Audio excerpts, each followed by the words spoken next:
Assalamualaikum warahmatullahi wabarakatuh.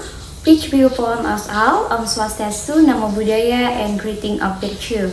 Hello everyone, welcome to my presentation video. I am Rosdiana from the System Information Department at Sriwijaya University, and today I will be discussing the operation system midterm question that are both exciting and challenging.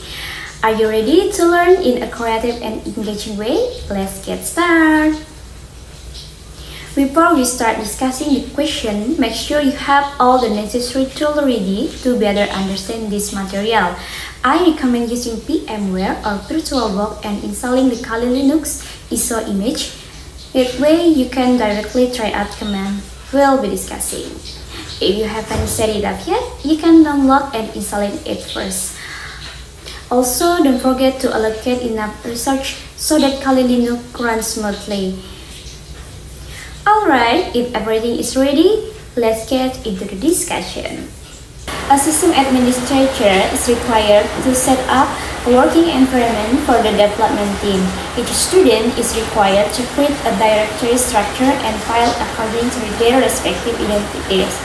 Before we execute all the questions, make sure we have already login into the root or administrator with the command sudosu. This is the command of sudosu. Okay, now we're gonna go into the question 1. Question 1 is about directory structure. In the first question, we are asked to create a main directory with the name name_name. Then create subdirectories, document, code, and archive, and then display the directory structure. To answer this question, we can use this following command. And this command, mkdir, is a command that we can use to create directories. V allows to create multiple nest directory at once. /home/student/name_name is the command to create the main directories. Document, code, archive is a special syntax that allows us to create 3 subdirectories in a single command.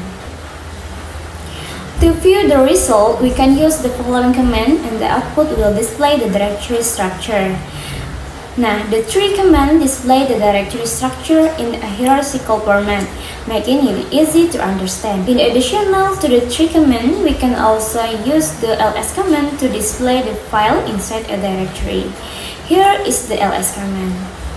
The output will display the directory structure we have created. So, with this method, we can organize file neatly and efficiently. Okay, everyone, now we're gonna go into the question number 2. The question number 2 is about file manipulation. This is the question. In the second question, point A, we are asked to create a file named identitas.txt inside the document directory, containing the student name, and study program. To answer this question, we can use the following commands. And this following command, echo, is a command that we can use to add text to a file. Option E allows the interpretation of a special character like /n to create a new line, and symbolic like this used to save the output into the identitas.txt file. If the file already exists, its content will be overwritten. So with this command, the identitas.txt file will be created inside the document directory and will contain the student name, and study program. Okay, in the second question, point B, we are asked to copy the identitas.txt file into the archive directory and rename it to identitas_backup.txt. To answer this question, we can use this following command. So, this following command is using the cp command. The cp command can be used to copy file. Here, we have create a copy of the identitas.txt file in the archive directory and rename it to identitas_backup.txt. Okay, next, in the second question, point C, we are asked to move the identitas.txt file to decode the directory. To answer this question, we can use this following command. So this following command is using mv or move. The mv command can be used to move file. Now we have successfully moved the identitas.txt file to the decoded directory. Okay, next in the second question, point D, we are asked to display the content of the identitas_backup.txt file using the appropriate command. To answer this question, we can use this following command. This following command is using cat. So the cat command can be used to display the content of the identitas_backup.txt file. We can see that this file contains information such as name, and study program. So by understanding this command, we can manage file in the Linux operation system more efficiently.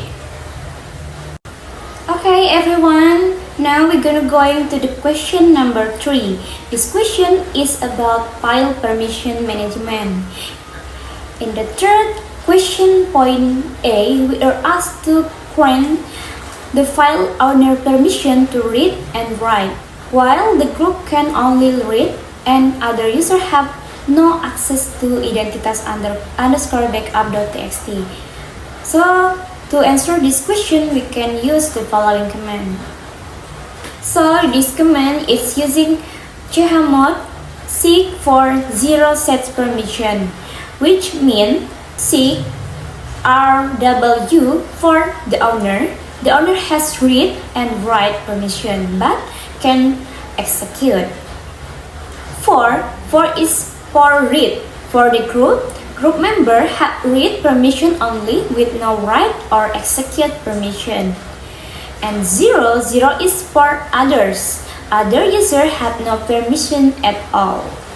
Okay, next, in the third question, point B, we are asked to change the ownership of the identitas_backup.txt file so that it's owned by the root user and the stub group.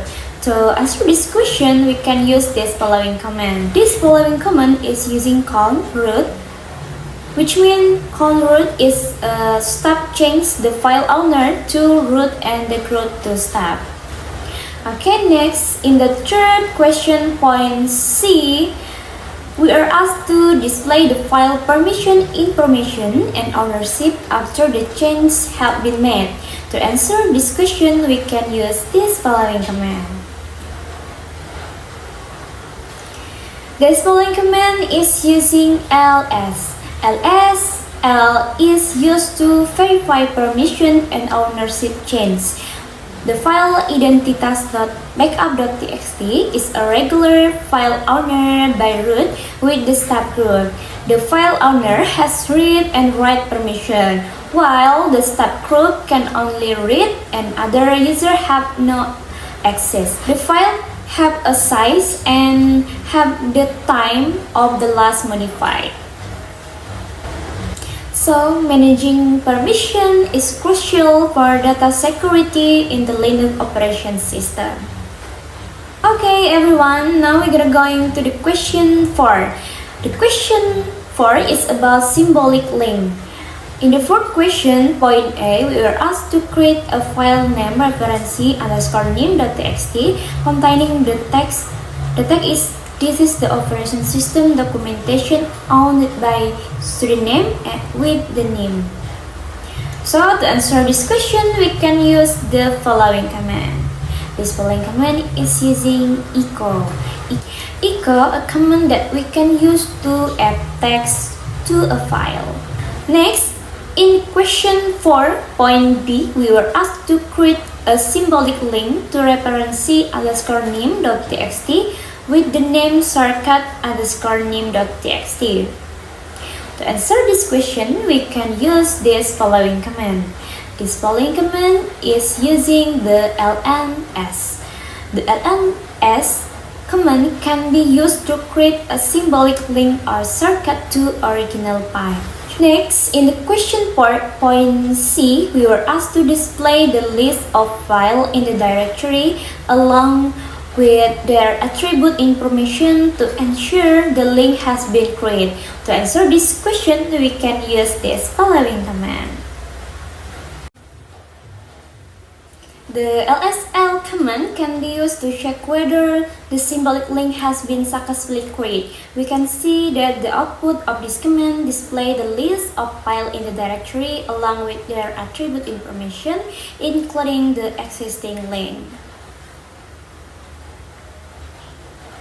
Next, in question 4.d, we are asked to modify the content of the file reference_name.txt to the documentation has been updated by student name. To answer this question, we can use this following command. This following command is using echo. So, this command is a command that we can use to add text to a file. In this command, we use echo to modify the content of the file from this is the operation system documentation owned by name student with name to documentation has been updated by Rostiana. Okay, next in the question 4.e, we were asked to display the content of shortcut_name.txt and explain what happens. To answer this question, we can use this following. This command is using cat. The cat command is used to display the content of a file through a symbolic link. What happened in the content of shortcut_name.txt also changed according to the original file. Because if the original file is updated, the symbolic link will still refer to the latest content of the file. So, symbolic links are very useful for accessing frequently used files without having to find their location. Okay, everyone. Now we're going to the last question. In the last question is about user mask. Now, in the question 5.a, we were asked to check the default UMask value on your system. So, to answer this question, we can use the following command. This following command is using UMask. UMask command can be used to view the default permission values that will be applied when create a new file. Next, in question 5.b, we were asked to change the UMask value to 027 and create a new file named data_name.txt. To answer this question, we can use this following command. The UMask 027 command ensures that newly created file can be accessed by other users. Next, to create a new file, we can use the command touch data_name.txt, which is used to create an empty file. Okay, next, in the question 5.c, we were asked to display the file permission of data_name after it has been created. To answer this question, we can use this following command. And this following command is using LSL. The LSL command is used to display a list of files along with detailed information such as file permission, owner, group, size, and the file's question or modification date. Let's break down the part of the output. So, RWR, this represents the file permission information. Next, this symbol is either user have no permission or cannot read, write, or execute. Next, 1 is the number of hard link to the file. And then data_name.txt is the name of the file.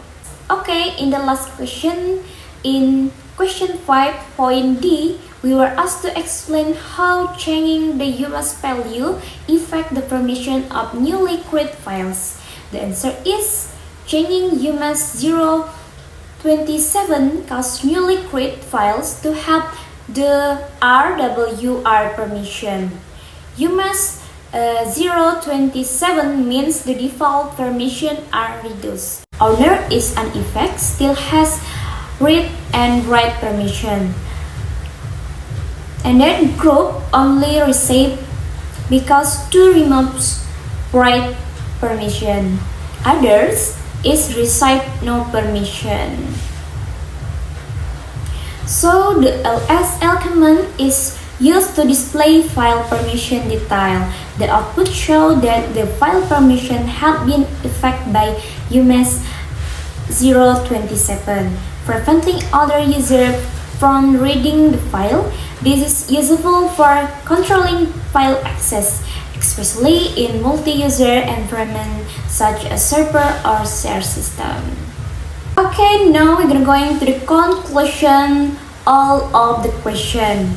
So the conclusion is, through this discussion, we have explored several essential aspects of the Linux operation system, include directory structure, file manipulation, file permission setting, symbolic link, and user maps. We have learned how to efficiently create and manage directories, manipulate file using commands like cv, move, and cat, and control file access using chmod and count. Additionally, we have understood how symbolic link work and how UMass setting affect newly created file permission. By mastering this fundamental concept, we can better organize file, enhance security, and ensure properly accessibility, especially in multi-user environment like server and share system. Okay, to conclude our discussion of the Linux operation system midterm question, I hope this presentation has helped you understand the essential Linux commands and how to use them. By applying this command, you can manage file and directory more efficiently and securely. If you found this video helpful, don't forget to like, comment, and share. Thank you for watching and see you in the next video. Keep learning and keep growing.